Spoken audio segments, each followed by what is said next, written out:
Journey into the mystical teachings of Neville Goddard and discover why your imagination is literally God's creative power expressing through your consciousness. Learn the practical techniques that transform mental images into physical reality and unlock your true divine nature. Ready to awaken your godlike creative power? Subscribe to Oracle's Voice for more consciousness-expanding content that will revolutionize how you create your reality. Hit that like button if this resonates with your awakening soul. Your support helps us share these life-changing teachings with seekers worldwide. Awakened Imagination and the Search by Neville Goddard. First published in 1954. 1. Who is your imagination?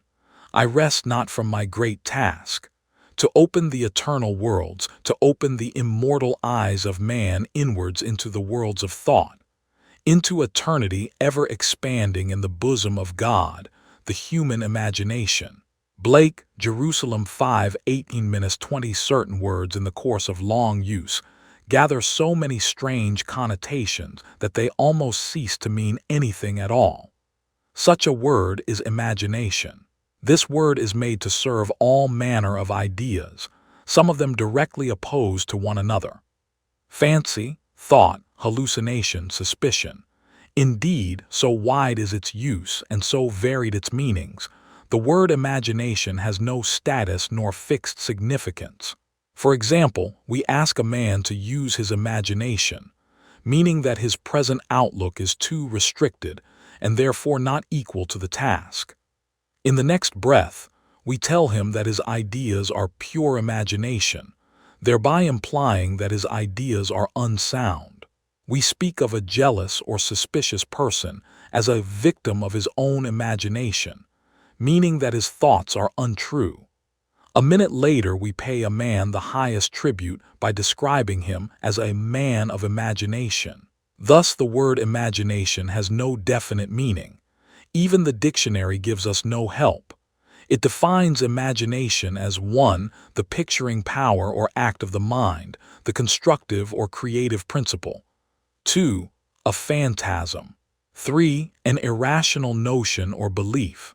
4. Planning, plotting, or scheming as involving mental construction.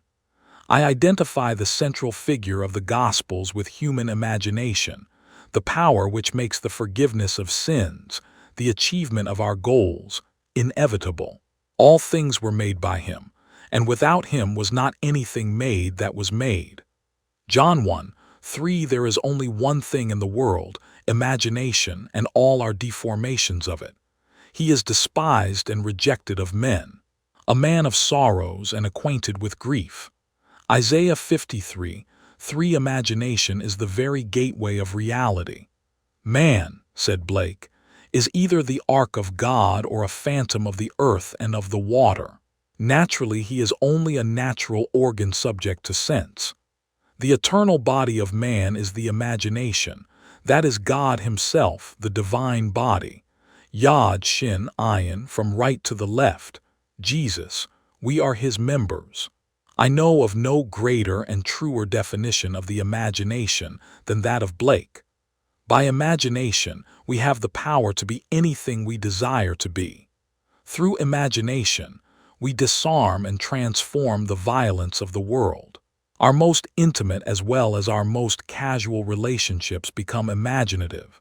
As we awaken to the mystery hid from the ages, Colossians 1:26, that Christ in us is our imagination, we then realize that only as we live by imagination can we truly be said to live at all.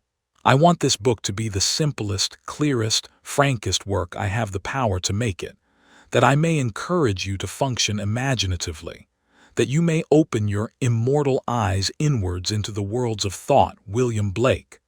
Where you behold every desire of your heart as ripe grain, white already to harvest. John 4:35. I am come that they might have life, and that they might have it more abundantly. John 10:10. The abundant life that Christ promised us is ours to experience now, but not until we have the sense of Christ as our imagination can we experience it. The mystery hid from the ages, Christ in you, the hope of glory, Colossians 1:26-27, is your imagination. This is the mystery which I am ever striving to realize more keenly myself and to urge upon others. Imagination is our Redeemer.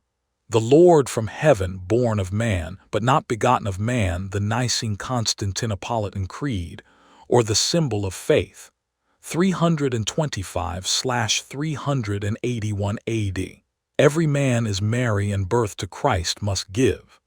If the story of the Immaculate Conception and birth of Christ appears irrational to man, it is only because it is misread as biography, history, and cosmology, and the modern explorers of the imagination do not help by calling it the unconscious or subconscious mind. Imagination's birth and growth is the gradual transition from a God of tradition to a God of experience. If the birth of Christ in man seems slow, it is only because man is unwilling to let go the comfortable but false anchorage of tradition. When imagination is discovered as the first principle of religion, the stone of literal understanding will have felt the rod of Moses, and like the rock of Zion, Isaiah 28:16, Romans 9:33, issue forth the water of psychological meaning to quench the thirst of humanity. And all who take the proffered cup and live a life according to this truth will transform the water of psychological meaning into the wine of forgiveness. Then, like the Good Samaritan, Luke 10:33-35, they will pour it on the wounds of all. The Son of God is not to be found in history, nor in any external form. He can only be found as the imagination of him in whom his presence becomes manifest. Oh, would thy heart but be a manger for his birth! God would once more become a child on earth. Angelus Silesius, a 17th-century poet, man is the garden in which this only begotten Son of God sleeps. He awakens this Son by lifting his imagination up to heaven and clothing men in godlike stature. We must go on imagining better than the best we know. Man in the moment of his awakening to the imaginative life must meet the test of sonship. Father, reveal thy Son in me, James Montgomery, and it pleased God to reveal his Son in me. Galatians 1:15-16. The supreme test of sonship is the forgiveness of sin. The test that your imagination is Christ Jesus, the Son of God, is your ability to forgive sin. Sin means missing one's mark in life, falling short of one's ideal, failing to achieve one's aim. Forgiveness means identification of man with his ideal or aim in life. This is the work of awakened imagination, the supreme work, for it tests man's ability to enter into and partake of the nature of his opposite. Let the weak man say, I am strong. Joel 3:10. Reasonably, this is impossible. Only awakened imagination can enter into and partake of the nature of its opposite. This conception of Christ Jesus as human imagination raises these fundamental questions. Is imagination a power sufficient, not merely to enable me to assume that I am strong, but is it also of itself capable of executing the idea? Suppose that I desire to be in some other place or situation. Could I, by imagining myself into such a state and place, bring about their physical realization? Suppose I could not afford the journey, and suppose my present social and financial status oppose the idea that I want to realize. Would imagination be sufficient of itself to incarnate these desires? Does imagination comprehend reason? By reason, I mean deductions from the observations of the senses. Does it recognize the external world of facts? In the practical way of everyday life, is imagination a complete guide to behavior? Suppose I am capable of acting with continuous imagination. That is, suppose I am capable of sustaining the feeling of my wish fulfilled. Will my assumption harden into fact? And if it does harden into fact, Shall I on reflection find that my actions through the period of incubation have been reasonable? Is my imagination a power sufficient, not merely to assume the feeling of the wish fulfilled, but is it also of itself capable of incarnating the idea? After assuming that I am already what I want to be, must I continually guide myself by reasonable ideas and actions in order to bring about the fulfillment of my assumption? Experience has convinced me that an assumption, though false, if persisted in, will harden into fact, that continuous imagination is sufficient for all things, and all my reasonable plans and actions will never make up for my lack of continuous imagination. Is it not true that the teachings of the Gospels can only be received in terms of faith, and that the Son of God is constantly looking for signs of faith in people? That is, faith in their own imagination. Is not the promise believe that ye receive and ye shall receive, Mark 11:24, the same as imagine that you are and you shall be? Was it not an imaginary state in which Moses endured as seeing him who is invisible? Hebrews 11:27. Was it not by the power of his own imagination that he endured? Truth depends upon the intensity of the imagination, not upon external facts. Facts are the fruit bearing witness of the use or misuse of the imagination. Man becomes what he imagines.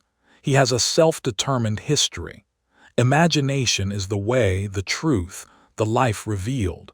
We cannot get hold of truth with the logical mind. Where the natural man of sense sees a bud, imagination sees a rose full-blown. Truth cannot be encompassed by facts.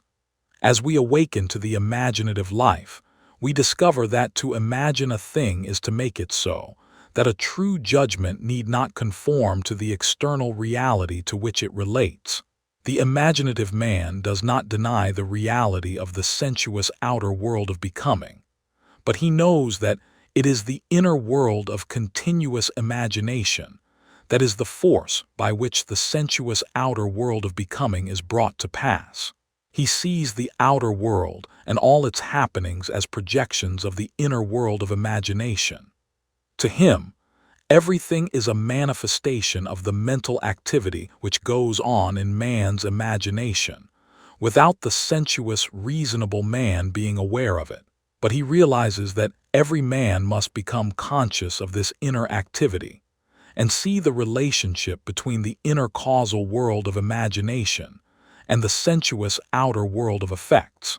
It is a marvelous thing to find that you can imagine yourself into the state of your fulfilled desire and escape from the jails which ignorance built. The real man is a magnificent imagination. It is this self that must be awakened. Awake thou that sleepest, and arise from the dead, and Christ shall give thee light. Ephesians 5:14, the moment man discovers that his imagination is Christ, he accomplishes acts which on this level can only be called miraculous. But until man has the sense of Christ as his imagination, you did not choose me, I have chosen you, John 15:16, he will see everything in pure objectivity without any subjective relationship. Not realizing that all that he encounters is part of himself, he rebels at the thought that he has chosen the conditions of his life, that they are related by affinity to his own mental activity. Man must firmly come to believe that reality lies within him and not without. Although others have bodies, a life of their own, their reality is rooted in you, ends in you, as yours ends in God. 2. Sealed instructions. The first power that meets us at the threshold of the soul's domain is the power of imagination.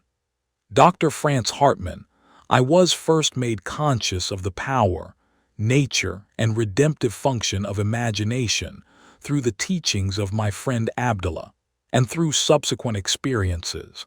I learned that Jesus was a symbol of the coming of imagination to man, that the test of his birth in man was the individual's ability to forgive sin. That is, his ability to identify himself or another with his aim in life. Without the identification of man with his aim, the forgiveness of sin is an impossibility, and only the Son of God can forgive sin. Therefore, man's ability to identify himself with his aim, though reason and his senses deny it, is proof of the birth of Christ in him. To passively surrender to appearances and bow before the evidence of facts is to confess that Christ is not yet born in you. Although this teaching shocked and repelled me at first, for I was a convinced and earnest Christian, and did not then know that Christianity could not be inherited by the mere accident of birth, but must be consciously adopted as a way of life. It stole later on, through visions, mystical revelations, and practical experiences, into my understanding, and found its interpretation in a deeper mood. But I must confess that it is a trying time when those things are shaken which one has always taken for granted. Seest thou these great buildings? There shall not be left one stone upon another that shall not be thrown down. Mark 13. 2. Not one stone of literal understanding will be left after one drinks the water of psychological meaning. All that has been built up by natural religion is cast into the flames of mental fire.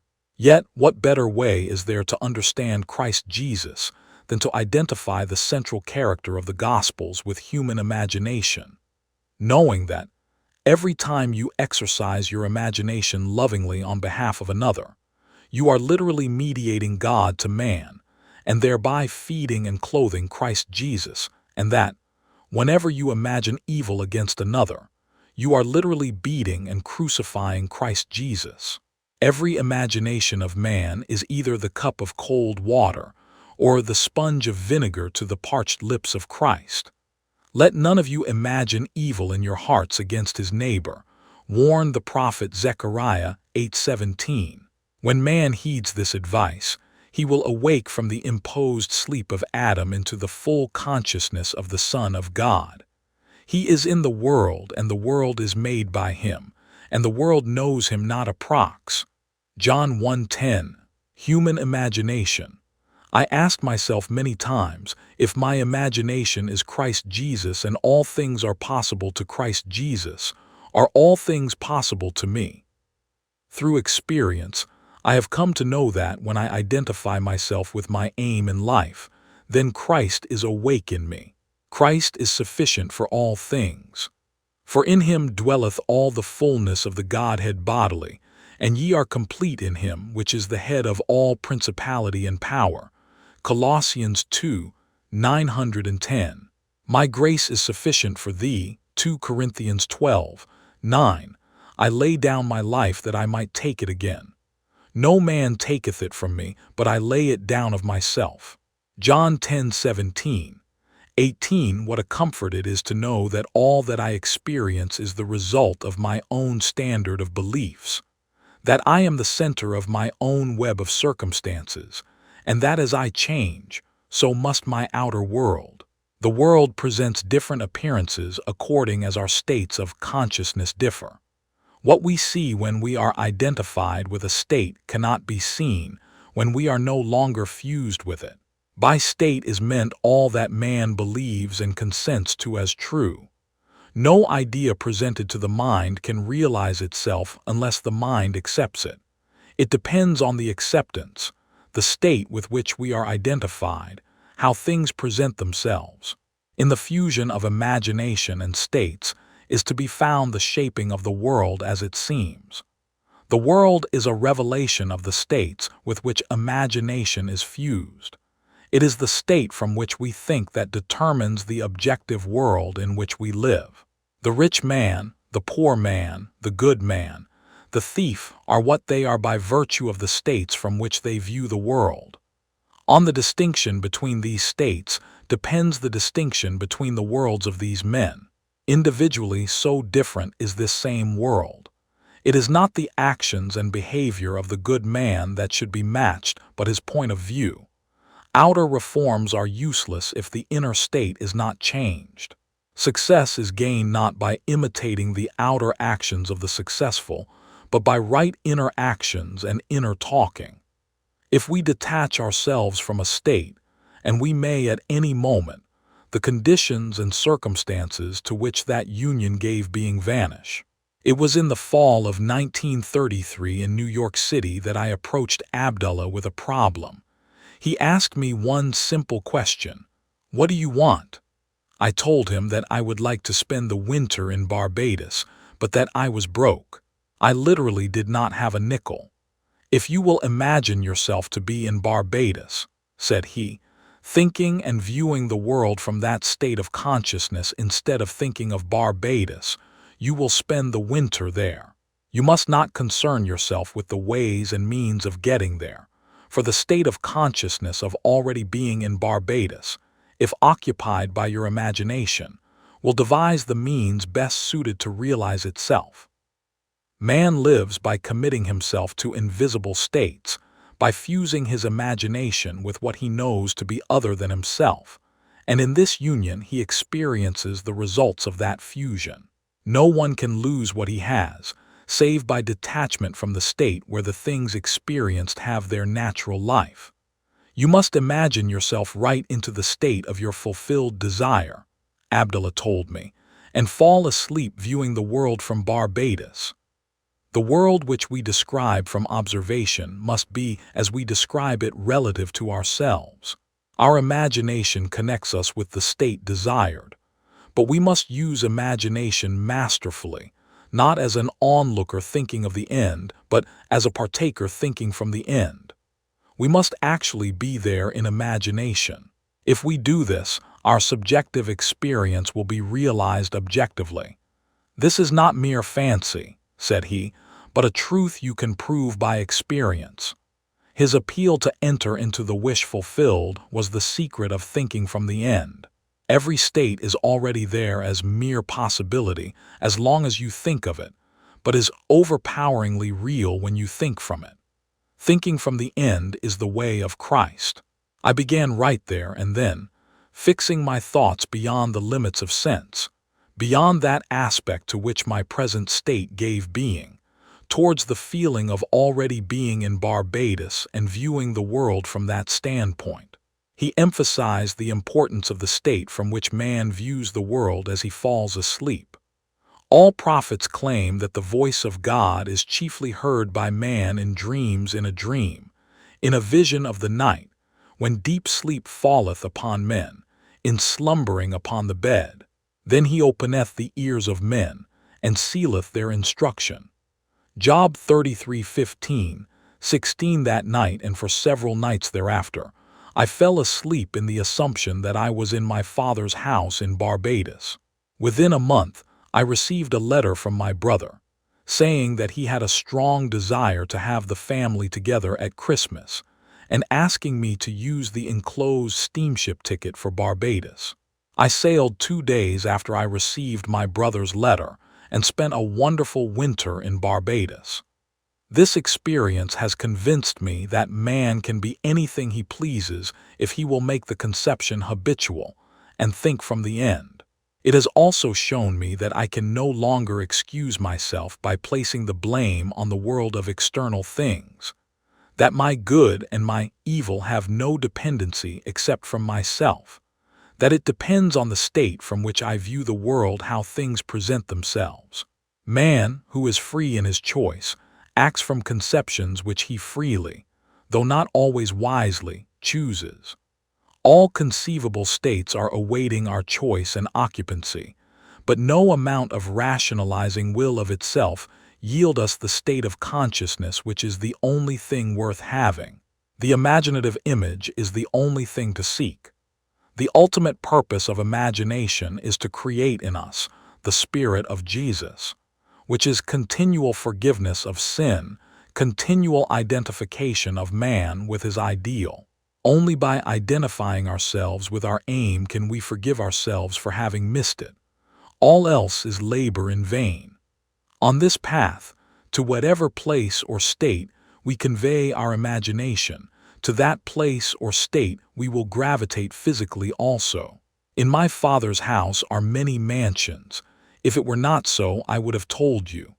I go to prepare a place for you. And if I go and prepare a place for you, I will come again and receive you unto myself, that where I am, there ye may be also. John 14:23. By sleeping in my Father's house in my imagination as though I slept there in the flesh, I fused my imagination with that state and was compelled to experience that state in the flesh also. So vivid was this state to me, I could have been seen in my Father's house had any sensitive entered the room where in imagination I was sleeping. A man can be seen where in imagination he is, for a man must be where his imagination is, for his imagination is himself. This I know from experience, for I have been seen by a few to whom I desired to be seen, when physically I was hundreds of miles away. By the intensity of my imagination and feeling, imagining and feeling myself to be in Barbados instead of merely thinking of Barbados, had spanned the vast Atlantic to influence my brother into desiring my presence to complete the family circle at Christmas. Thinking from the end, from the feeling of my wish fulfilled, was the source of everything that happened as outer cause, such as my brother's impulse to send me a steamship ticket. And it was also the cause of everything that appeared as results. In Ideas of Good and Evil, W.B. Yeats, having described a few experiences similar to this experience of mine, writes, "If all who have described events like this have not dreamed, we should rewrite our histories, for all men, certainly all imaginative men, must be forever casting forth enchantments, glamour, illusions. And all men, especially tranquil men who have no powerful egotistic life, must be continually passing under their power. Determined imagination, thinking from the end, is the beginning of all miracles. I would like to give you an immense belief in miracles, but a miracle is only the name given by those who have no knowledge of the power and function of imagination to the works of imagination. Imagining oneself into the feeling of the wish fulfilled is the means by which a new state is entered. This gives the state the quality of isness. Hermes tells us, that which is manifested. That which has been or shall be is unmanifested, but not dead. For soul, the eternal activity of God, animates all things. The future must become the present in the imagination of the one who would wisely and consciously create circumstances. We must translate vision into being, thinking of into thinking from. Imagination must center itself in some state and view the world from that state. Thinking from the end is an intense perception of the world of fulfilled desire. Thinking from the state desired is creative living. Ignorance of this ability to think from the end is bondage. It is the root of all bondage with which man is bound. To passively surrender to the evidence of the senses underestimates the capacities of the inner self. Once man accepts thinking from the end as a creative principle in which he can cooperate, then he is redeemed from the absurdity of ever attempting to achieve his objective by merely thinking of it. Construct all ends according to the pattern of fulfilled desire. The whole of life is just the appeasement of hunger, and the infinite states of consciousness from which a man can view the world are purely a means of satisfying that hunger. The principle upon which each state is organized is some form of hunger to lift the passion for self-gratification to ever higher and higher levels of experience. Desire is the mainspring of the mental machinery. It is a blessed thing. It is a right and natural craving which has a state of consciousness as its right and natural satisfaction. But one thing I do, forgetting the things which are behind, and stretching forward to the things which are before, I press on toward the goal. Philippians 3:13-14. It is necessary to have an aim in life. Without an aim we drift. What wantest thou of me? What wilt thou that I shall do unto thee? Luke 18:41 is the implied question asked most often by the central figure of the Gospels. In defining your aim, you must want it. As the hart panteth after the water brooks, so panteth my soul after thee, O God. Psalms 42. 1. It is lack of this passionate direction to life that makes man fail of accomplishment. The spanning of the bridge between desire thinking of and satisfaction thinking from is all important. We must move mentally from thinking of the end to thinking from the end. This, reason could never do.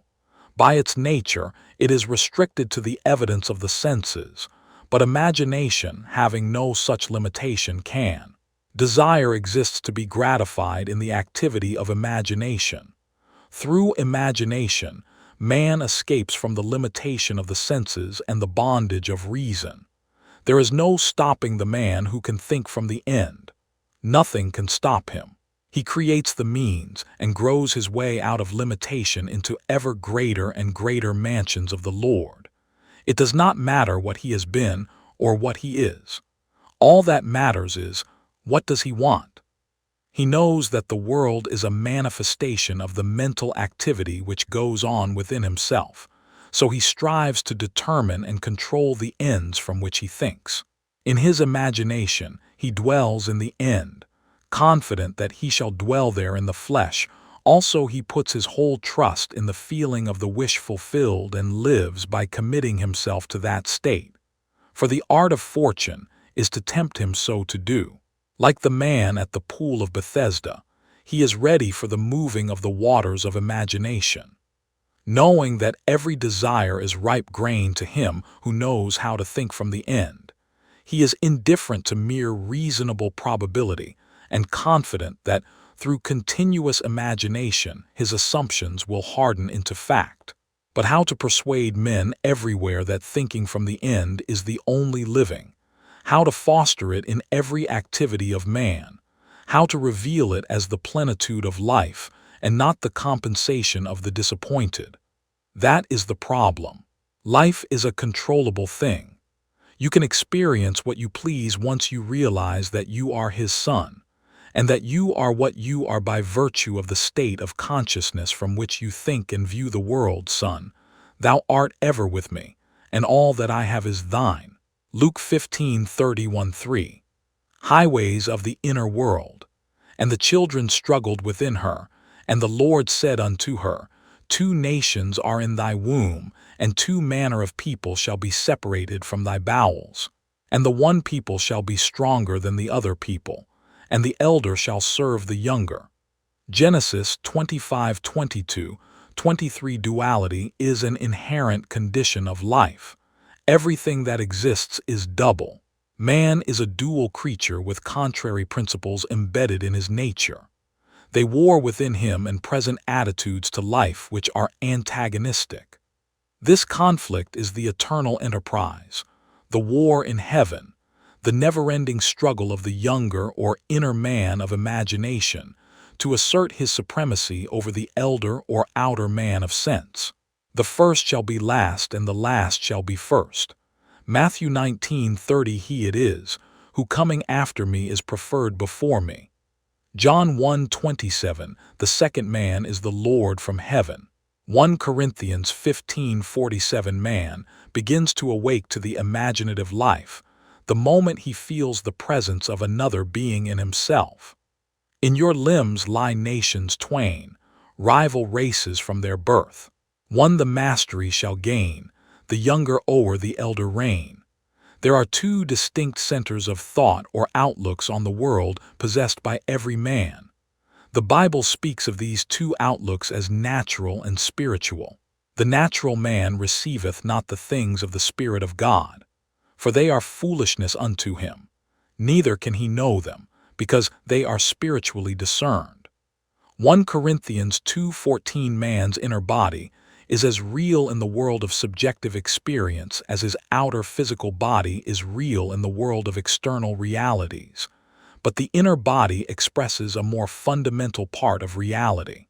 This existing inner body of man must be consciously exercised and directed. The inner world of thought and feeling to which the inner body is attuned has its real structure and exists in its own higher space.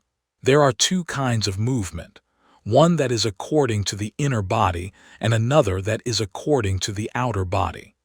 The movement which is according to the inner body is causal, but the outer movement is under compulsion.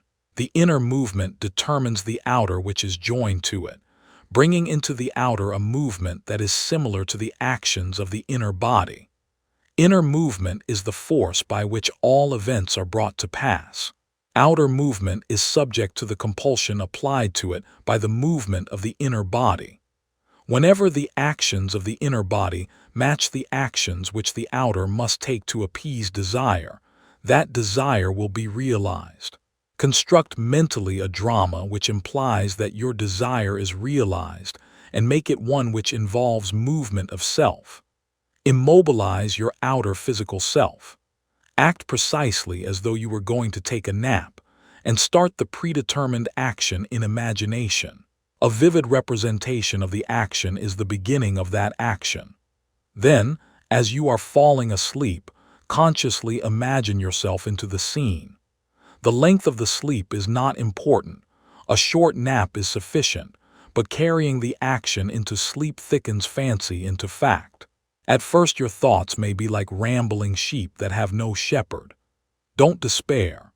Should your attention stray 70 times 7, bring it back 70 times 7 to its predetermined course until from sheer exhaustion it follows the appointed path. The inner journey must never be without direction. When you take to the inner road, it is to do what you did mentally before you started. You go for the prize you have already seen and accepted. In The Road to Xanadu, Professor John Livingston Lowes says, "But I have long had the feeling, which this study had matured to a conviction, that fancy and imagination are not two powers at all, but one. The valid distinction which exists between them lies, not in the materials with which they operate, but in the degree of intensity of the operant power itself. Working at high tension, the imaginative energy assimilates and transmutes. Keyed low, the same energy aggregates and yokes together those images which at its highest pitch, it merges indissolubly into one. Fancy assembles, imagination fuses. Here is a practical application of this theory. A year ago, a blind girl living in the city of San Francisco found herself confronted with a transportation problem. A rerouting of buses forced her to make 3 transfers between her home and her office. This lengthened her trip from 15 minutes to 2 hours and 15 minutes. She thought seriously about this problem and came to the decision that a car was the solution.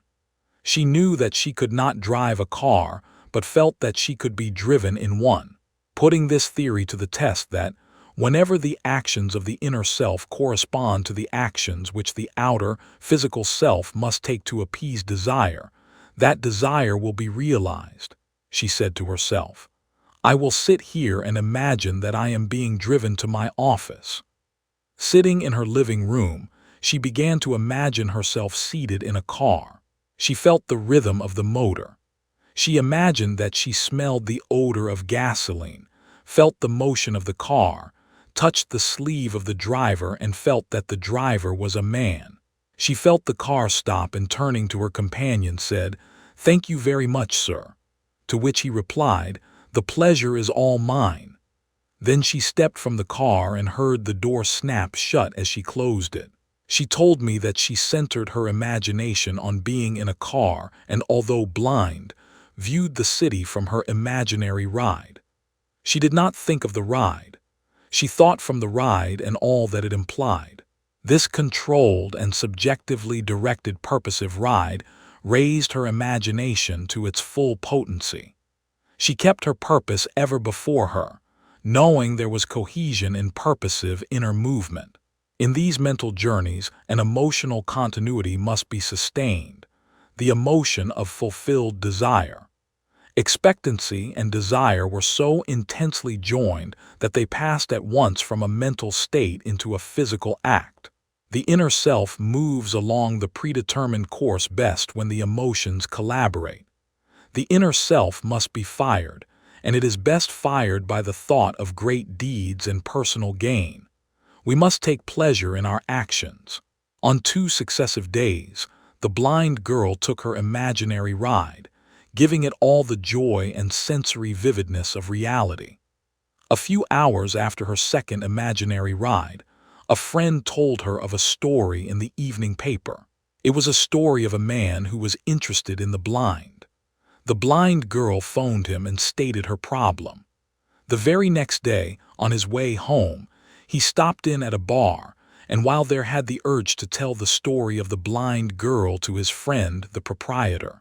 A total stranger, on hearing the story, volunteered to drive the blind girl home every day. The man who told the story then said, "If you will take her home, I will take her to work."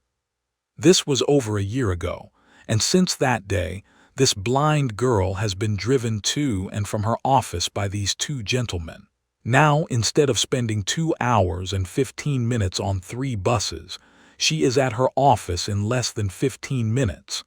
And on that first ride to her office, she turned to her Good Samaritan and said, "Thank you very much, sir." And he replied, "The pleasure is all mine." Thus, the objects of her imagination were to her the realities of which the physical manifestation was only the witness. The determinative animating principle was the imaginative ride. Her triumph could be a surprise only to those who did not know of her inner ride. She mentally viewed the world from this imaginative ride with such a clearness of vision that every aspect of the city attained identity. These inner movements not only produce corresponding outer movements. This is the law which operates beneath all physical appearances. He who practices these exercises of bilocation will develop unusual powers of concentration and quiescence, and will inevitably achieve waking consciousness on the inner and dimensionally larger world. Actualizing strongly, she fulfilled her desire, for, viewing the city from the feeling of her wish fulfilled, she matched the state desired and granted that to herself which sleeping men ask of God. To realize your desire, an action must start in your imagination, apart from the evidence of the senses, involving movement of self and implying fulfillment of your desire. Whenever it is the action which the outer self takes to appease desire, that desire will be realized. The movement of every visible object is caused not by things outside the body, but by things within it, which operate from within outward. The journey is in yourself. You travel along the highways of the inner world. Without inner movement, it is impossible to bring forth anything. Inner action is introverted sensation.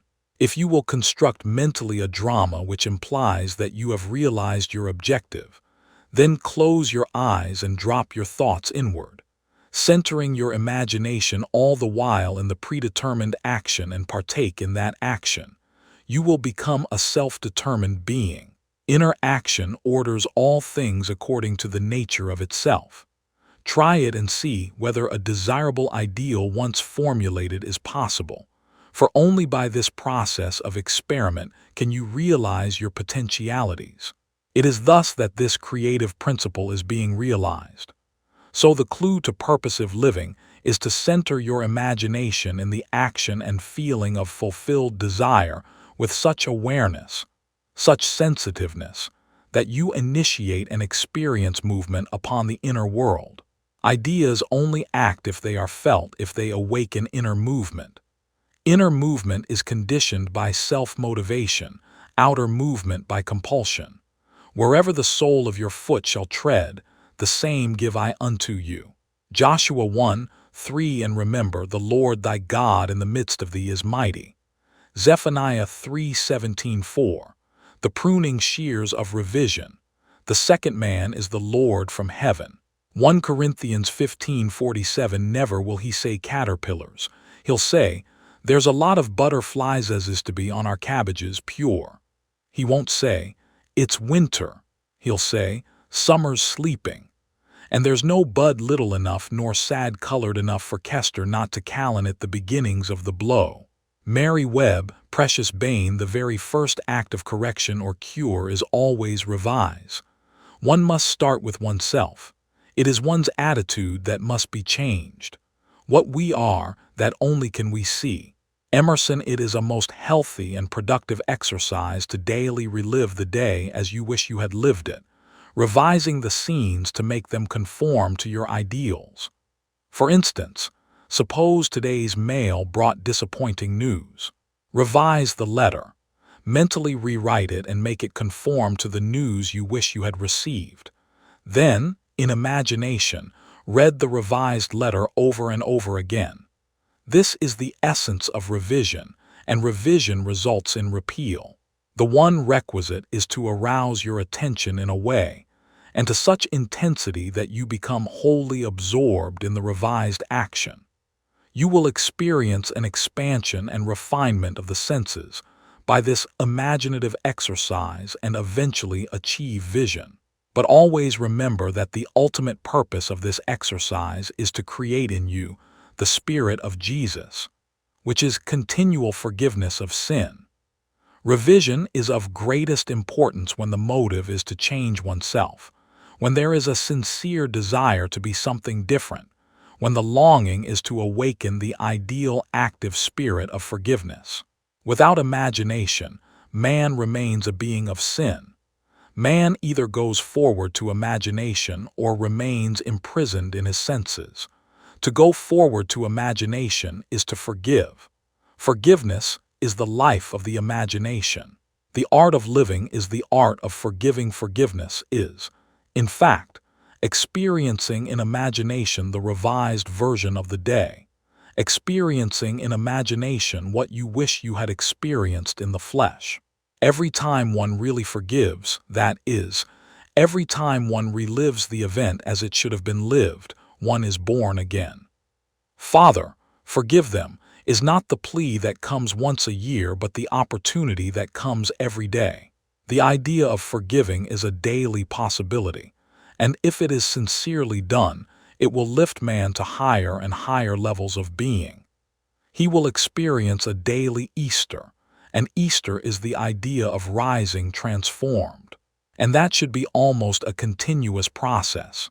Freedom and forgiveness are indissolubly linked.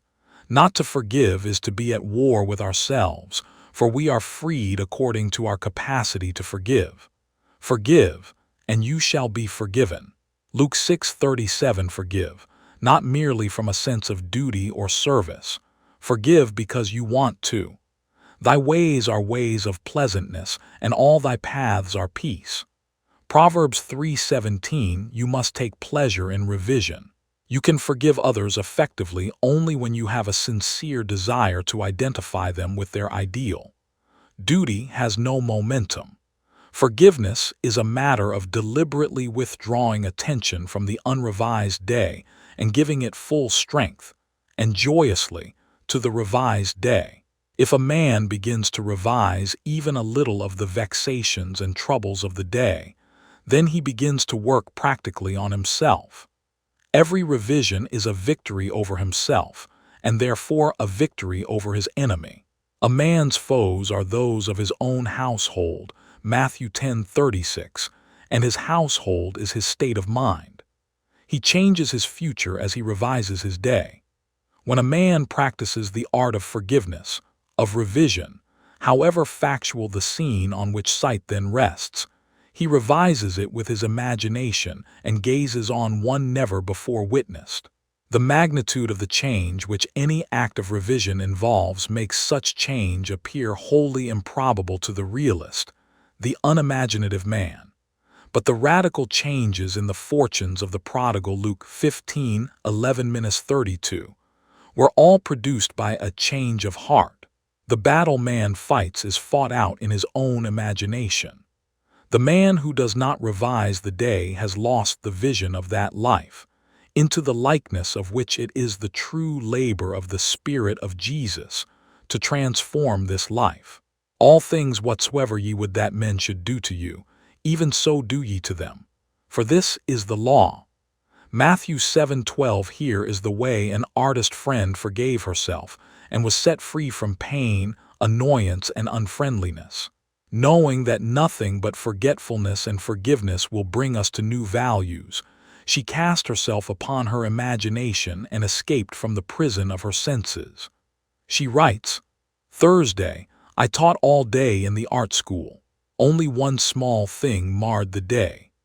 Coming into my afternoon classroom, I discovered the janitor had left all the chairs on top of the desks after cleaning the floor. As I lifted a chair down, it slipped from my grasp and struck me a sharp blow on the instep of my right foot. I immediately examined my thoughts and found that I had criticized the man for not doing his job properly. Since he had lost his helper, I realized he probably felt he had done more than enough, and it was an unwanted gift that had bounced and hit me on the foot. Looking down at my foot, I saw both my skin and nylons were intact, so forgot the whole thing. That night, after I had been working intensely for about 3 hours on a drawing, I decided to make myself a cup of coffee. To my utter amazement, I couldn't manage my right foot at all, and it was giving out great bumps of pain. I hopped over to a chair and took off my slipper to look at it. The entire foot was a strange purplish pink, swollen out of shape and red hot. I tried walking on it and found that it just flapped. I had no control over it whatsoever. It looked like one of two things. Either I had cracked a bone when I dropped the chair on it, or something could be dislocated. No use speculating what it is. Better get rid of it right away. So I became quiet, all ready to melt myself into light. To my complete bewilderment, my imagination refused to cooperate. It just said no. This sort of thing often happens when I am painting. I just started to argue why not. It just kept saying no. Finally, I gave up and said, "You know I am in pain. I am trying hard not to be frightened, but you are the boss. What do you want to do?" The answer, "Go to bed and review the day's events." So I said, "All right. But let me tell you, if my foot isn't perfect by tomorrow morning, you have only yourself to blame." After arranging the bedclothes so they didn't touch my foot, I started to review the day. It was slow going as I had difficulty keeping my attention away from my foot. I went through the whole day, saw nothing to add to the chair incident. But when I reached the early evening, I found myself coming face to face with a man who, for the past year, has made a point of not speaking. The first time this happened, I thought he had grown deaf.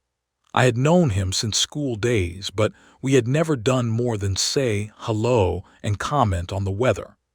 Mutual friends assured me I had done nothing, that he had said he never liked me, and finally decided it was not worthwhile speaking.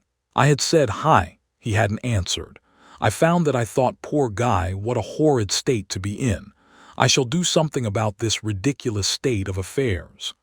So, in my imagination, I stopped right there and redid the scene. I said hi. He answered hi, and smiled. I now thought, good old Ed. I ran the scene over a couple of times and went on to the next incident and finished up the day. Now what do we do, my foot or the concert? I had been melting and wrapping up a wonderful present of courage and success for a friend who was to make her debut the following day, and I had been looking forward to giving it to her tonight. My imagination sounded a little bit solemn as it said, "Let us do the concert. It will be more fun." But first, couldn't we just take my perfectly good imagination foot out of this physical one before we start? I pleaded. By all means. That done, I had a lovely time at the concert and my friend got a tremendous ovation. By now, I was very, very sleepy and fell asleep doing my project. The next morning, as I was putting on my slipper, I suddenly had a quick memory picture of withdrawing a discolored and swollen foot from the same slipper. I took my foot out and looked at it. It was perfectly normal in every respect. There was a tiny pink spot on the instep where I remembered I had hit it with the chair. What a vivid dream that was, I thought, and dressed. While waiting for my coffee, I wandered over to my drafting table and saw that all my brushes were lying helter-skelter and unwashed. Whatever possessed you to leave your brushes like that? Don't you remember? It was because of your foot. So it hadn't been a dream after all, but a beautiful healing. She had won by the art of revision what she would never have won by force.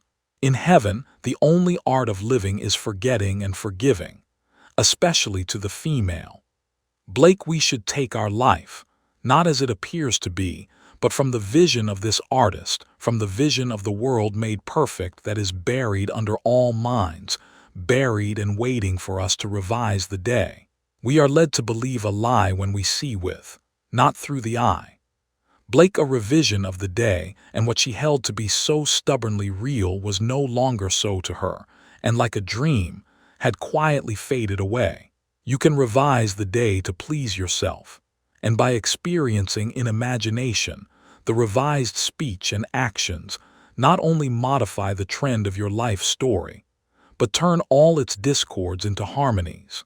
The one who discovers the secret of revision cannot do otherwise than let himself be guided by love.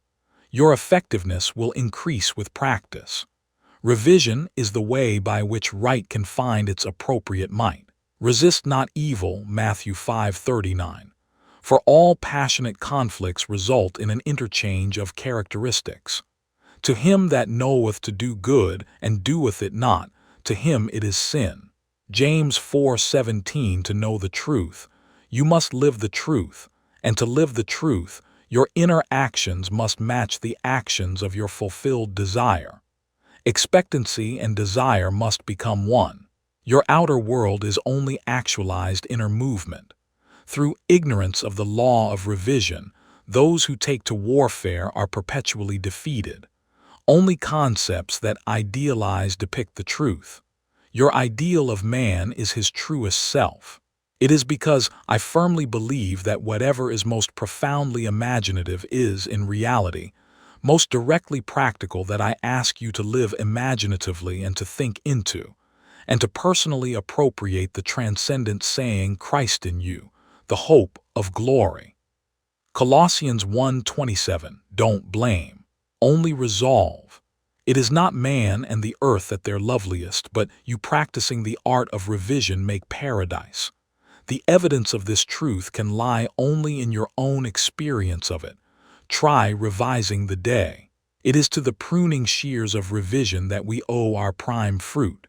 5. The coin of heaven. Does a firm persuasion that a thing is so make it so? And the prophet replied, all poets believe that it does. And in ages of imagination, this firm persuasion removed mountains.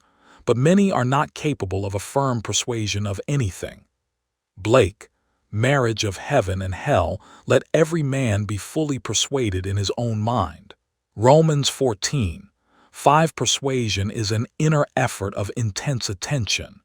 To listen attentively as though you heard is to evoke, to activate.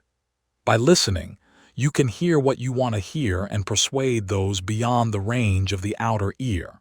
Speak it inwardly in your imagination only. Make your inner conversation match your fulfilled desire. What you desire to hear without, you must hear within. Embrace the without within and become one who hears only that which implies the fulfillment of his desire, and all the external happenings in the world will become a bridge leading to the objective realization of your desire. Your inner speech is perpetually written all around you in happenings. Learn to relate these happenings to your inner speech, and you will become self-taught. By inner speech is meant those mental conversations which you carry on with yourself. They may be inaudible when you are awake because of the noise and distractions of the outer world of becoming, but they are quite audible in deep meditation and dream. But whether they be audible or inaudible, you are their author and fashion your world in their likeness. There is a God in heaven, and heaven is within you, that revealeth secrets, and maketh known to the king Nebuchadnezzar what shall be in the latter days. Thy dream, and the visions of thy head upon thy bed, are these. Daniel 2:28. Inner speech from premises of fulfilled desire is the way to create an intelligible world for yourself. Observe your inner speech, for it is the cause of future action. Inner speech reveals the state of consciousness from which you view the world. Make your inner speech match your fulfilled desire, for your inner speech is manifested all around you in happenings. If any man offend not in word, the same is a perfect man, and able also to bridle the whole body. Behold, we put bits in the horses' mouths, that they may obey us, and we turn about their whole body. Behold also the ships, which though they be so great, and are driven by fierce winds, yet are they turned about with a very small helm, whithersoever the governor listeth. Even so the tongue is a little member, and boasteth great things. Behold, how great a matter a little fire kindleth. James 3:2-5. The whole manifested world goes to show us what use we have made of the word inner speech. An uncritical observation of our inner talking will reveal to us the ideas from which we view the world. Inner talking mirrors our imagination, and our imagination mirrors the state with which it is fused. If the state with which we are fused is the cause of the phenomenon of our life, then we are relieved of the burden of wondering what to do, for we have no alternative but to identify ourselves with our aim, and inasmuch as the state with which we are identified mirrors itself in our inner speech, then to change the state with which we are fused, we must first change our inner talking. It is our inner conversations which make tomorrow's facts. Put off the former conversation, the old man which is corrupt, and be renewed in the spirit of your mind. Put on the new man, which is created in righteousness. Ephesians 4:22-24. Our minds, like our stomachs, are whetted by change of food. Quintilian, stop all of the old mechanical negative inner talking and start a new positive and constructive inner speech from premises of fulfilled desire. Inner talking is the beginning, the sowing of the seeds of future action. To determine the action, you must consciously initiate and control your inner talking. Construct a sentence which implies the fulfillment of your aim, such as, I have a large, steady, dependable income, consistent with integrity and mutual benefit. Or, I am happily married. I am wanted. I am contributing to the good of the world, and repeat such a sentence over and over until you are inwardly affected by it. Our inner speech represents in various ways the world we live in. In the beginning was the Word. John 1:1. That which ye sow ye reap. See yonder fields. The sesamum was sesamum, the corn was corn. The silence and the darkness knew. So is a man's fate born. The light of Asia, Edwin Arnold. Ends run true to origins. Those that go searching for love only make manifest their own lovelessness. And the loveless never find love, only the loving find love, and they never have to seek for it. D.H. Lawrence. Man attracts what he is. The art of life is to sustain the feeling of the wish fulfilled and let things come to you, not to go after them or think they flee away. Observe your inner talking and remember your aim. Do they match? Does your inner talking match what you would say audibly had you achieved your goal? The individual's inner speech and actions attract the conditions of his life. Through uncritical self-observation of your inner talking, you find where you are in the inner world, and where you are in the inner world is what you are in the outer world. You put on the new man whenever ideals and inner speech match. In this way alone can the new man be born.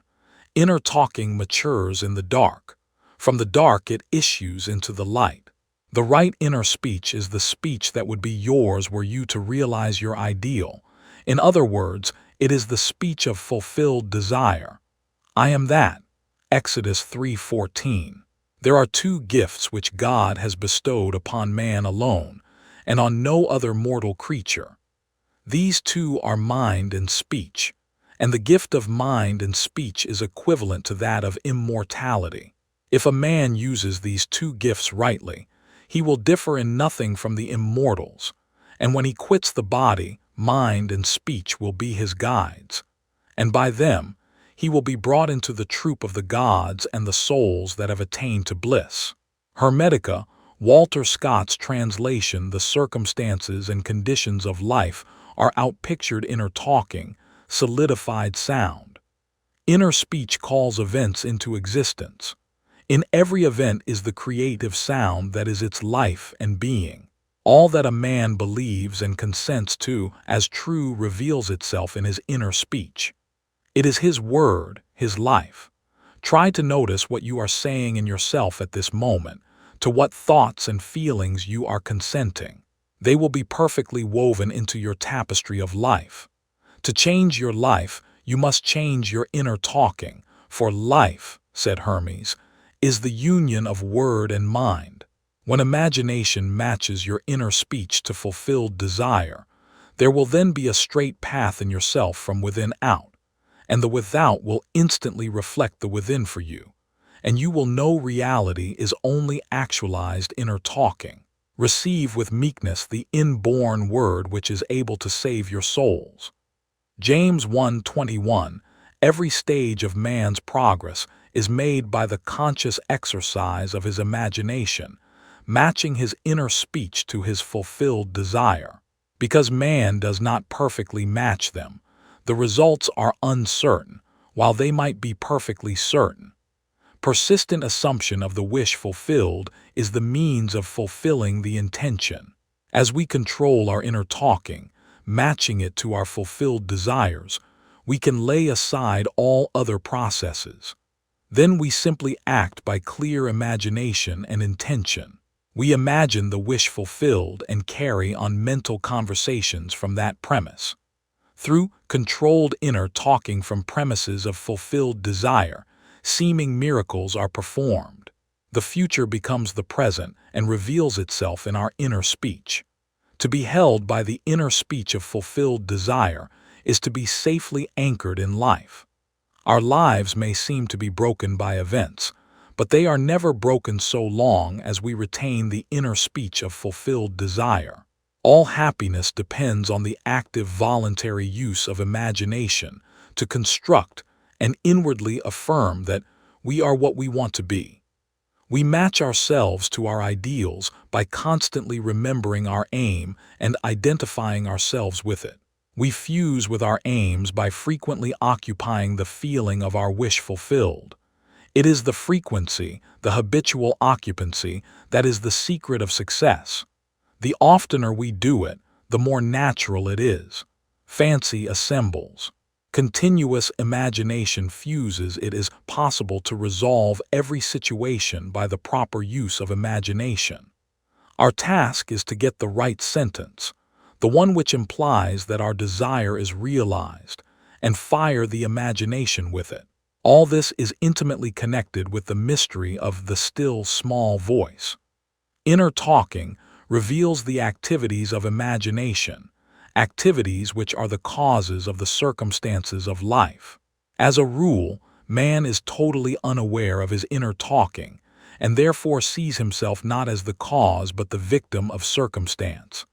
To consciously create circumstance, man must consciously direct his inner speech, matching the still small voice to his fulfilled desires. He calls things not seen as though they were. Romans 4:17 right inner speech is essential. It is the greatest of the arts. It is the way out of limitation into freedom. Ignorance of this art has made the world a battlefield and penitentiary where blood and sweat alone are expected, when it should be a place of marveling and wondering. Right inner talking is the first step to becoming what you want to be. Speech is an image of mind, and mind is an image of God. Hermetica, Scott translation on the morning of April 12, 1953. My wife was awakened by the sound of a great voice of authority speaking within her and saying, "You must stop spending your thoughts, time, and money. Everything in life must be an investment. To spend is to waste, to squander, to lay out without return. To invest is to lay out for a purpose from which a profit is expected." This revelation of my wife is about the importance of the moment. It is about the transformation of the moment. What we desire does not lie in the future, but in ourselves at this very moment. At any moment in our lives, we are faced with an infinite choice. What we are and what we want to be. And what we want to be is already existent, but to realize it, we must match our inner speech and actions to it. If two of you shall agree on earth as touching anything that they shall ask, it shall be done for them of my Father which is in heaven. Matthew 18:19. It is only what is done now that counts. The present moment does not recede into the past. It advances into the future to confront us, spent or invested. Thought is the coin of heaven. Money is its earthly symbol. Every moment must be invested, and our inner talking reveals whether we are spending or investing. Be more interested in what you are inwardly saying now than what you have said, by choosing wisely what you think and what you feel now. Any time we feel misunderstood, misused, neglected, suspicious, afraid, we are spending our thoughts and wasting our time. Whenever we assume the feeling of being what we want to be, we are investing. We cannot abandon the moment to negative inner talking and expect to retain command of life. Before us go the results of all that seemingly is behind. Not gone is the last moment, but oncoming. My word shall not return unto me void, but it shall accomplish that which I please, and it shall prosper in the thing whereto I sent it. Isaiah 55:11. The circumstances of life are the muffled utterances of the inner talking that made them, the Word made visible. The Word, said Hermes, is Son, and the mind is Father of the Word. They are not separate one from the other, for life is the union of word and mind. He willed us forth from himself by the word of truth. James 1:18. Let us be imitators of God as dear children. Ephesians 5:1. And use our inner speech wisely to mold an outer world in harmony with our ideal. The Lord spake by me, and his word was in my tongue. 2 Samuel 23:2. The mouth of God is the mind of man. Feed God only the best. Whatsoever things are of good report, think on these things. Philippians 4:8. The present moment is always precisely right for an investment to inwardly speak the right word. The word is very near to you in your mouth and in your heart that you may do it. See, I have set before you this day life and good, death and evil, blessings and cursings. Choose life. Deuteronomy 30:14. 15:19. You choose life and good and blessings by being that which you choose. Like is known to like alone. Make your inner speech bless and give good reports. Man's ignorance of the future is the result of his ignorance of his inner talking. His inner talking mirrors his imagination, and his imagination is a government in which the opposition never comes into power. If the reader asks, what if the inner speech remains subjective and is unable to find an object for its love? The answer is, it will not remain subjective, for the very simple reason that inner speech is always objectifying itself. What frustrates and festers and becomes the disease that afflicts humanity is man's ignorance of the art of matching inner words to fulfilled desire. Inner speech mirrors imagination, and imagination is Christ. Alter your inner speech, and your perceptual world changes. Whenever inner speech and desire are in conflict, inner speech invariably wins. Because inner speech objectifies itself, it is easy to see that if it matches desire, desire will be objectively realized. Were this not so, I would say with Blake, sooner murder an infant in its cradle than nurse unacted desires. But I know from experience, the tongue setteth on fire the course of nature. James 3:6. It is within. Rivers, mountains, cities, villages, all are human. And when you enter into their bosoms, you walk in heavens and earths. As in your own bosom you bear your heaven and earth and all you behold. Though it appears without, it is within, in your imagination, of which this world of mortality is but a shadow. Blake, Jerusalem, the inner world, was as real to Blake as the outer land of waking life. He looked upon his dreams and visions as the realities of the forms of nature. Blake reduced everything to the bedrock of his own consciousness. The kingdom of heaven is within you. Luke 17:21. The real man, the imaginative man, has invested the outer world with all of its properties. The apparent reality of the outer world, which is so hard to dissolve, is only proof of the absolute reality of the inner world of his own imagination. No man can come to me, except the Father which hath sent me draw him. I and my Father are one. John 6:44. 10:30. The world which is described from observation is a manifestation of the mental activity of the observer.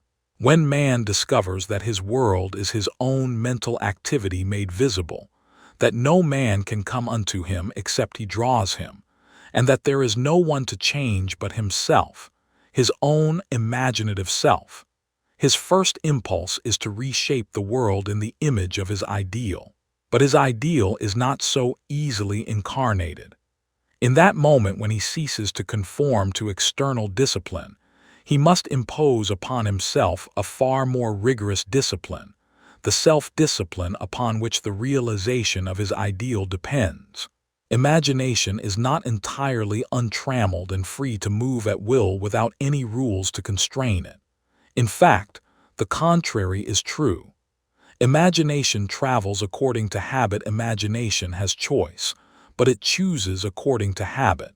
Awake or asleep, man's imagination is constrained to follow certain definite patterns. It is this benumbing influence of habit that man must change. If he does not, his dreams will fade under the paralysis of custom. Imagination, which is Christ in man, is not subject to the necessity to produce only that which is perfect and good. It exercises its absolute freedom from necessity by endowing the outer physical self with free will to choose to follow good or evil, order or disorder. Choose this day whom ye will serve. Joshua 24:15. But after the choice is made and accepted so that it forms the individual's habitual consciousness, then imagination manifests its infinite power and wisdom by molding the outer sensuous world of becoming in the image of the habitual inner speech and actions of the individual. To realize his ideal, man must first change the pattern which his imagination has followed. Habitual thought is indicative of character. The way to change the outer world is to make the inner speech and action match the outer speech and action of fulfilled desire. Our ideals are waiting to be incarnated, but unless we ourselves match our inner speech and action to the speech and action of fulfilled desire, they are incapable of birth. Inner speech and action are the channels of God's action. He cannot respond to our prayer unless these paths are offered. The outer behavior of man is mechanical. It is subject to the compulsion applied to it by the behavior of the inner self, and old habits of the inner self hang on till replaced by new ones. It is a peculiar property of the second or inner man that he gives to the outer self, something similar to his own reality of being. Any change in the behavior of the inner self will result in corresponding outer changes. The mystic calls a change of consciousness death. By death he means not the destruction of imagination and the state with which it was fused, but the dissolution of their union. Fusion is union rather than oneness. Thus the conditions to which that union gave being vanish. I die daily, said Paul to the Corinthians, 1 Corinthians 15:31. Blake said to his friend Crabb Robinson, there is nothing like death. Death is the best thing that can happen in life, but most people die so late and take such an unmerciful time in dying. God knows, their neighbors never see them rise from the dead. To the outer man of sense, who knows nothing of the inner man of being, this is sheer nonsense. But Blake made the above quite clear when he wrote in the year before he died. William Blake, one who is very much delighted with being in good company. Born 28 November 1757 in London, and has died several times since. When man has the sense of Christ as his imagination, He sees why Christ must die and rise again from the dead to save man, why he must detach his imagination from his present state and match it to a higher concept of himself if he would rise above his present limitations and thereby save himself. Here is a lovely story of a mystical death which was witnessed by a neighbor. "Last week," writes the one who rose from the dead, "a friend offered me her home in the mountains for the Christmas holidays as she thought she might go east. She said that she would let me know this week. We had a very pleasant conversation, and I mentioned you and your teaching in connection with a discussion of Dunn's Experiment with Time, which she had been reading. Her letter arrived Monday. As I picked it up, I had a sudden sense of depression. However, when I read it, she said I could have the house and told me where to get the keys.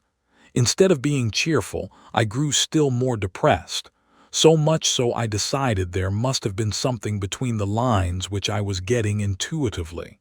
I unfolded the letter and read the first page through, and as I turned to the second page, I noticed she had written a postscript on the back of the first sheet. It consisted of an extremely blunt and heavy-handed description of an unlovely trait in my character which I had struggled for years to overcome, and for the past 2 years I thought I had succeeded. Yet here it was again, described with clinical exactitude. I was stunned and desolated. I thought to myself, what is this letter trying to tell me? In the first place, she invited me to use her house, as I have been seeing myself in some lovely home during the holidays. In the second place, nothing comes to me except I draw it. And thirdly, I have been hearing nothing but good news. So the obvious conclusion is that something in me corresponds to this letter, and no matter what it looks like, it is good news. I reread the letter, and as I did so, I asked, what is there here for me to see? And then I saw. It started out, after our conversation of last week, I feel I can tell you. And the rest of the page was as studded with words and was as currants in a seed cake. A great feeling of elation swept over me. It was all in the past. The thing I had labored so long to correct was done. I suddenly realized that my friend was a witness to my resurrection. I whirled around the studio chanting, "It's all in the past. It is done. Thank you, it is done." I gathered all my gratitude up in a big ball of light and shot it straight to you, and if you saw a flash of lightning Monday evening shortly after 6 your time, that was it. Now, instead of writing a polite letter because it is the correct thing to do, I can write giving sincere thanks for her frankness and thanking her for the loan of her house. Thank you so much for your teaching, which has made my beloved imagination truly my Savior. And now, if any man shall say unto her, Lo, here is Christ, or there, Matthew 24:23, she will believe it not, for she knows that the kingdom of God is within her and that she herself must assume full responsibility for the incarnation of her ideal, and that nothing but death and resurrection will bring her to it. She has found her Savior, her beloved imagination, forever expanding in the bosom of God. There is only one reality, and that is Christ's human imagination, the inheritance and final achievement of the whole of humanity, that we, speaking the truth in love, may grow up into him in all things, which is the head, even Christ. Ephesians 4:14-15:7. Creation is finished. I am the beginning and the end. There is nothing to come that has not been and is.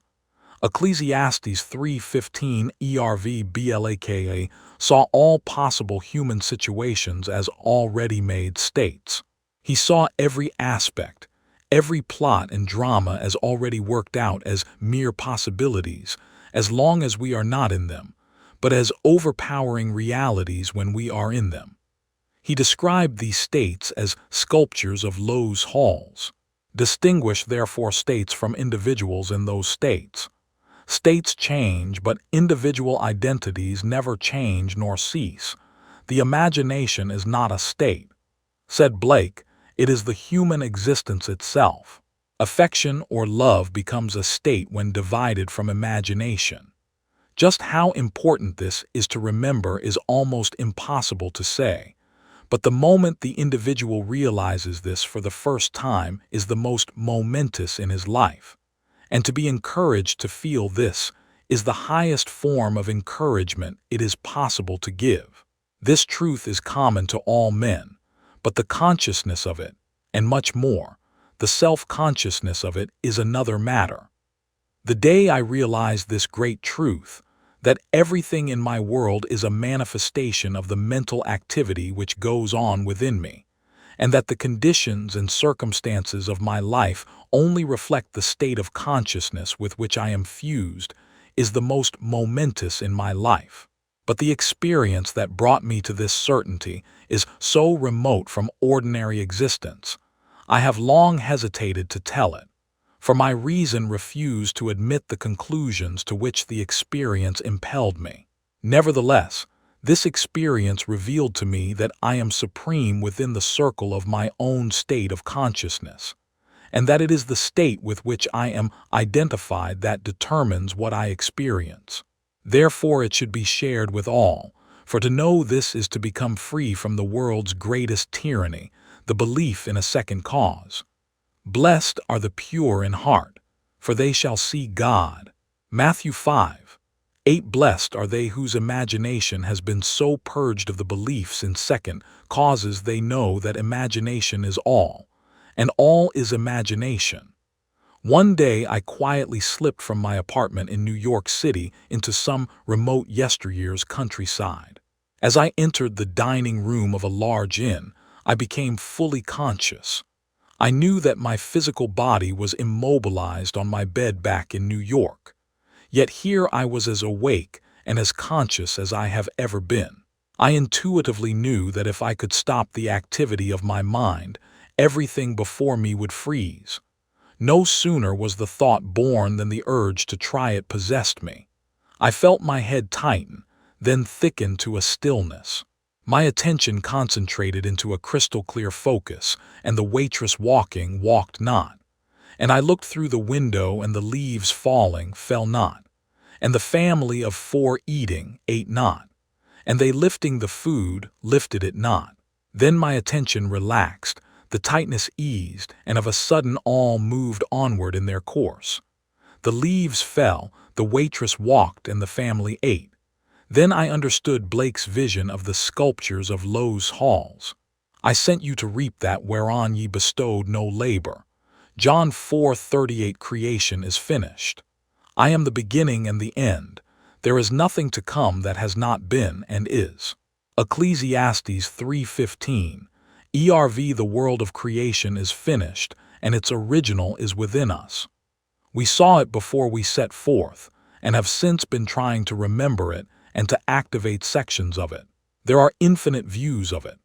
Our task is to get the right view, and by determined direction of our attention, make it pass in procession before the inner eye.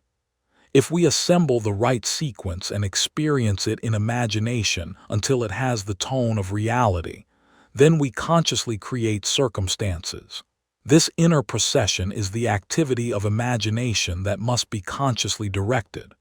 We, by a series of mental transformations, become aware of increasing portions of that which already is, and by matching our own mental activity to that portion of creation which we desire to experience, we activate it, resurrect it, and give it life. This experience of mine not only shows the world as a manifestation of the mental activity of the individual observer, but it also reveals our course of time as jumps of attention between eternal moments. An infinite abyss separates any 2 moments of ours. We, by the movements of our attention, give life to the sculptures of Low's halls. Think of the world as containing an infinite number of states of consciousness from which it could be viewed. Think of these states as rooms or mansions in the house of God, John 14:2. And like the rooms of any house, they are fixed relative to one another. But think of yourself, the real self, the imaginative you, as the living, moving occupant of God's house. Each room contains some of Low's sculptures, with infinite plots and dramas and situations already worked out but not activated. They are activated as soon as human imagination enters and fuses with them. Each represents certain mental and emotional activities. To enter a state, man must consent to the ideas and feelings which it represents. These states represent an infinite number of possible mental transformations which man can experience. To move into another state or mansion necessitates a change of beliefs. All that you could ever desire is already present and only waits to be matched by your beliefs. But it must be matched, for that is the necessary condition by which alone it can be activated and objectified. Matching the beliefs of a state is the seeking that finds, the knocking to which it is opened, the asking that receives. Matthew 7:8, Luke 11:10. Go in and possess the land. Exodus 6:4-8. The moment man matches the beliefs of any state, he fuses with it, and this union results in the activation and projection of its plots, plans, dramas, and situations. It becomes the individual's home from which he views the world. It is his workshop, and if he is observant, he will see outer reality shaping itself upon the model of his imagination. It is for this purpose of training us in image-making that we were made subject to the limitations of the senses and clothed in bodies of flesh. It is the awakening of the imagination, the returning of his Son, that our Father waits for. The creature was made subject to vanity not willingly, but by reason of him who subjected it. Romans 8:20. But the victory of the Son, the return of the prodigal, assures us that the creature shall be delivered from the bondage of corruption into the glorious liberty of the sons children of God. Romans 8:21. We were subjected to this biological experience, because no one can know of imagination who has not been subjected to the vanities and limitations of the flesh, who has not taken his share of sonship and gone prodigal, who has not experimented and tasted this cup of experience. And confusion will continue until man awakes and a fundamentally imaginative view of life has been reestablished and acknowledged as basic. I should preach the unsearchable riches of Christ and make all men see what is the fellowship of the mystery, which from the beginning of the world has been hid in God, who created all things by Jesus Christ. Ephesians 3:89. Bear in mind that Christ in you is your imagination. As the appearance of our world is determined by the particular state with which we are fused, so may we determine our fate as individuals by fusing our imaginations with ideals we seek to realize. On the distinction between our states of consciousness depends the distinction between the circumstances and conditions of our lives. Man, who is free in his choice of state, often cries out to be saved from the state of his choice.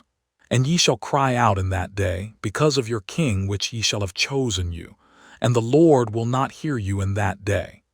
Nevertheless, the people refused to obey the voice of Samuel, and they said, Nay, but we will have a king over us. 1 Samuel 8:18-19. Choose wisely the state that you will serve. All states are lifeless until imagination fuses with them. All things when they are admitted are made manifest by the light. For everything that is made manifest is light. Ephesians 5:13. And ye are the light of the world. Matthew 5:14. By which those ideas to which you have consented are made manifest. Hold fast to your ideal. Nothing can take it from you but your imagination. Don't think of your ideal, think from it. It is only the ideals from which you think that are ever realized. Man lives not by bread alone, but by every word that proceeds out of the mouth of God. Matthew 4:4. And the mouth of God is the mind of man. Become a drinker and an eater of the ideals you wish to realize. Have a set, definite aim, or your mind will wander, and wandering it eats every negative suggestion. If you live right mentally, everything else will be right. By a change of mental diet, You can alter the course of observed events. But unless there is a change of mental diet, your personal history remains the same. You illuminate or darken your life by the ideas to which you consent. Nothing is more important to you than the ideas on which you feed, and you feed on the ideas from which you think. If you find the world unchanged, it is a sure sign that you are wanting in fidelity to the new mental diet, which you neglect in order to condemn your environment. You are in need of a new and sustained attitude. You can be anything you please if you will make the conception habitual, for any idea which excludes all others from the field of attention discharges in action. The ideas and moods to which you constantly return define the state with which you are fused. Therefore, train yourself to occupy more frequently the feeling of your wish fulfilled. This is creative magic. It is the way to work toward fusion with the desired state. If you would assume the feeling of your wish fulfilled more frequently, you would be master of your fate, but unfortunately, you shut out your assumption for all but the occasional hour. Practice making real to yourself the feeling of the wish fulfilled. After you have assumed the feeling of the wish fulfilled, do not close the experience as you would a book, but carry it around like a fragrant odor. Instead of being completely forgotten, let it remain in the atmosphere, communicating its influence automatically to your actions and reactions. A mood, often repeated, gains a momentum that is hard to break or check. So be careful of the feelings you entertain. Habitual moods reveal the state with which you are fused. It is always possible to pass from thinking of the end you desire to realize to thinking from the end. But the crucial matter is thinking from the end, for thinking from means unification or fusion with the idea. Whereas in thinking of the end, there is always subject and object, the thinking individual and the thing thought. You must imagine yourself into the state of your wish fulfilled, in your love for that state, and in so doing, live and think from it and no more of it. You pass from thinking of to thinking from by centering your imagination in the feeling of the wish fulfilled. 8. The apple of God's eye. What think ye of the Christ? Whose son is he? Matthew 22:42. When this question is asked of you, let your answer be, Christ is my imagination, and though I see not yet all things put under him. Hebrews 2:8. Yet I know that I am Mary, from whom sooner or later he shall be born, and eventually do all things through Christ. Philippians 4:13. The birth of Christ is the awakening of the inner or second man. It is becoming conscious of the mental activity within oneself, which activity continues whether we are conscious of it or not. The birth of Christ does not bring any person from a distance, or make anything to be that was not there before. It is the unveiling of the Son of God in man. The Lord cometh in clouds, Mark 13:26, Luke 21:27, is the prophet's description of the pulsating rings of golden liquid light on the head of him in whom he awakes. The coming is from within and not from without, as Christ is in us. Romans 8:10, 2 Corinthians 13:3, Galatians 2:20, Galatians 4:19, Colossians 1:27. This great mystery, God was manifest in the flesh, 1 Timothy 3:16, begins with Advent, and it is appropriate that the cleansing of the temple, which temple ye are, 1 Corinthians 3:17, stands in the forefront of the Christian mysteries. The kingdom of heaven is within you. Luke 17:21. Advent is unveiling the mystery of your being. If you will practice the art of revision by a life lived according to the wise, imaginative use of your inner speech and inner actions, in confidence that by the conscious use of the power that worketh in us, Ephesians 3:20, Christ will awaken you. If you believe it, trust it, act upon it, Christ will awaken you. This is Advent. Great is the mystery, God was manifest in the flesh. 1 Timothy 3:16. From Advent on, he that toucheth you toucheth the apple of God's eye. Zechariah 2:8. The search. To Victoria, the fulfillment of a dream. Once in an idle interval at sea, I meditated on the perfect state and wondered what I would be, were I of too pure eyes to behold iniquity, if to me all things were pure and were I without condemnation. As I became lost in this fiery brooding, I found myself lifted above the dark environment of the senses. So intense was the feeling, I felt myself a being of fire dwelling in a body of air. Voices as from a heavenly chorus, with the exaltation of those who had been conquerors in a conflict with death, were singing, "He is risen, he is risen," and intuitively I knew they meant me. Then I seemed to be walking in the night. I soon came upon a scene that might have been the ancient pool of Bethesda. For in this place lay a great multitude of impotent folk, blind, halt, withered, waiting not for the moving of the water as of tradition, but waiting for me. As I came near, without thought or effort on my part they were, one after the other, molded as by the magician of the beautiful. Eyes, hands, feet, all missing members were drawn from some invisible reservoir, and molded in harmony with that perfection which I felt springing within me. When all were made perfect, the chorus exulted, "It is finished." Then the scene dissolved and I awoke.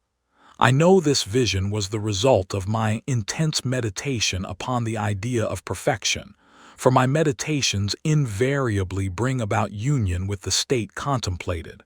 I had been so completely absorbed within the idea that for a while I had become what I contemplated, and the high purpose with which I had for that moment identified myself drew the companionship of high things, and fashioned the vision in harmony with my inner nature.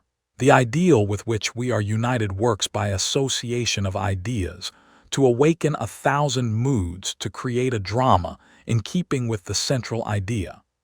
I first discovered this close relationship of moods to vision when I was aged about 7. I became aware of a mysterious life quickening within me like a stormy ocean of frightening might.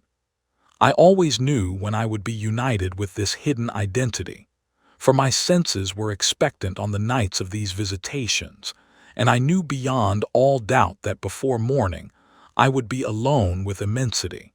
I so dreaded these visitations that I would lie awake until my eyes from sheer exhaustion closed. As my eyes closed in sleep, I was no longer solitary but smitten through and through with another being, and yet I knew it to be myself.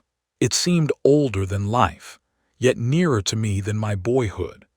If I tell what I discovered on these nights, I do so not to impose my ideas on others, but that I may give hope to those who seek the law of life. I discovered that my expectant mood worked as a magnet to unite me with this greater me, while my fears made it appear as a stormy sea. As a boy, I conceived of this mysterious self as mine, and in my union with it, I felt its majesty as a stormy sea which drenched me, then rolled and tossed me as a helpless wave. As a man I conceived of it as love and myself the son of it, and in my union with it now, what a love enfolds me! It is a mirror to all, whatever we conceive it as being, that it is to us. I believe it to be the center through which all the threads of the universe are drawn. Therefore I have altered my values and changed my ideas so that they now depend upon and are in harmony with this sole cause of all that is. It is to me that changeless reality which fashions circumstances in harmony with our concepts of ourselves. My mystical experiences have convinced me that there is no way to bring about the outer perfection we seek other than by the transformation of ourselves. As soon as we succeed in transforming ourselves, the world will melt magically before our eyes and reshape itself in harmony with that which our transformation affirms. 2 other visions I will tell because they bear out the truth of my assertion that we, by intensity of love and hate, become what we contemplate. Once, with closed eyes made radiant from brooding, I meditated on the eternal question, "Who am I?" and felt myself gradually dissolve into a shoreless sea of vibrant light, imagination passing beyond all fear of death. In this state, nothing existed but myself, a boundless ocean of liquid light. Never have I felt more intimate with being. How long this experience lasted I do not know, but my return to Earth was accompanied by a distinct feeling of crystallizing again into human shape. At another time, I lay on my bed, and with my eyes shut as in sleep I brooded on the mystery of Buddha. In a little while, the dark caverns of my brain began to grow luminous. I seemed to be surrounded by luminous clouds which emanated from my head as fiery, pulsating rings. I saw nothing but these luminous rings for a time. Then there appeared before my eyes a rock of quartz crystal. While I gazed upon it, the crystal broke into pieces which invisible hands quickly shaped into the living Buddha. As I looked on this meditative figure, I saw that it was myself. I was the living Buddha whom I contemplated. A light like the sun glowed from this living image of myself with increasing intensity until it exploded. Then the light gradually faded, and once more I was back within the blackness of my room. Out of what sphere or treasury of design came this being mightier than human? His garments, the crystal, the light.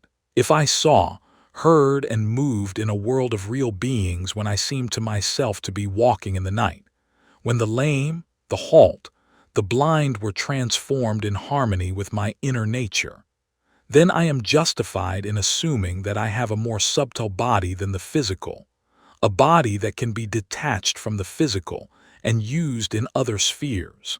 For to see, to hear, to move are functions of an organism, however ethereal.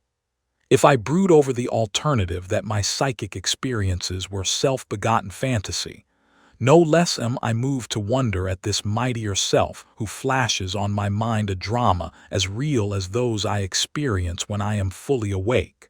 On these fiery meditations I have entered again and again, and I know beyond all doubt that both assumptions are true.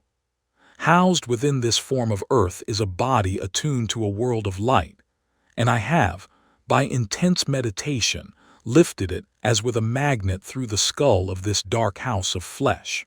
The first time I awoke the fires within me, I thought my head would explode. There was intense vibration at the base of my skull, then sudden oblivion of all. Then I found myself clothed in a garment of light and attached by a silvery elastic cord to the slumbering body on the bed. So exalted were my feelings, I felt related to the stars. In this garment I roamed spheres more familiar than earth, but found that, as on earth, conditions were molded in harmony with my nature. Self-begotten fantasy, I hear you say, no more so than the things of earth. I am an immortal being conceiving myself as man and forming worlds in the likeness and image of my concept of self. What we imagine that we are. By our imagination, we have created this dream of life, and by our imagination we will re-enter that eternal world of light, becoming that which we were before we imagined the world. In the divine economy, nothing is lost. We cannot lose anything save by descent from the sphere where the thing has its natural life. There is no transforming power in death, and whether we are here or there, we fashion the world that surrounds us by the intensity of our imagination and feeling, and we illuminate or darken our lives by the concepts we hold of ourselves. Nothing is more important to us than our conception of ourselves, and especially is this true of our concept of the deep, hidden one within us. Those that help or hinder us, whether they know it or not, are the servants of that law which shapes outward circumstances in harmony with our inner nature. It is our conception of ourselves which frees or constrains us, though it may use material agencies to achieve its purpose. Because life molds the outer world to reflect the inner arrangement of our minds, there is no way of bringing about the outer perfection we seek other than by the transformation of ourselves. No help cometh from without. The hills to which we lift our eyes are those of an inner range. It is thus to our own consciousness that we must turn as to the only reality, the only foundation on which all phenomena can be explained. We can rely absolutely on the justice of this law, to give us only that which is of the nature of ourselves. To attempt to change the world before we change our concept of ourselves is to struggle against the nature of things. There can be no outer change until there is first an inner change. As within, so without. I am not advocating philosophical indifference when I suggest that we should imagine ourselves as already that which we want to be, living in a mental atmosphere of greatness, rather than using physical means and arguments to bring about the desired change. Everything we do, unaccompanied by a change of consciousness, is but futile readjustment of surfaces. However we toil or struggle, we can receive no more than our subconscious assumptions affirm. To protest against anything which happens to us is to protest against the law of our being and our rulership over our own destiny. The circumstances of my life are too closely related to my conception of myself, not to have been launched by my own spirit from some magical storehouse of my being. If there is pain to me in these happenings, I should look within myself for the cause, for I am moved here and there, and made to live in a world in harmony with my concept of myself. Intense meditation brings about a union with the state contemplated, and during this union we see visions, have experiences, and behave in keeping with our change of consciousness. This shows us that a transformation of consciousness will result in a change of environment and behavior. However, our ordinary alterations of consciousness, as we pass from one state to another, are not transformations, because each of them is so rapidly succeeded by another in the reverse direction. But whenever one state grows so stable as to definitely expel its rivals, then that central habitual state defines the character and is a true transformation. To say that we are transformed means that ideas previously peripheral in our consciousness now take a central place and form the habitual center of our energy. All wars prove that violent emotions are extremely potent in precipitating mental rearrangements. Every great conflict has been followed by an era of materialism and greed, in which the ideals for which the conflict ostensibly was waged are submerged.